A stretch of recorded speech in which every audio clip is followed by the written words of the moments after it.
Fourth question యుద్ధాలను నివారించడానికి శాంతిని నెలకొల్పడానికి మనం ఏం చేయాలి? పిల్లల నుండి పెద్దల వరకు అందరికీ సహనం, సానుభూతి, కరుణ, సహజీవన వంటి మానవ విలువలను బోధించాలి. విభిన్న సంస్కృతాలు మతాల గురించి అందరికీ అవగాహన కల్పించాలి. యుద్ధాలను దుష్ప్రభావాలను గురించి వివరించాలి. దేశాల మధ్య విభేదాలను సహకరించడానికి దౌత్య ప్రయత్నాలను పెంచాలి. దేశాల మధ్య ఆర్థిక సహకారాన్ని పెంచడం ద్వారా పరస్పర ఆధారపడటం పెరుగుతుంది.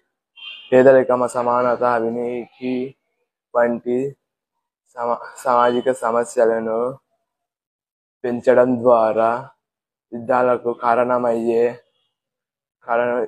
అంశాలను తగ్గించవచ్చు. ప్రజల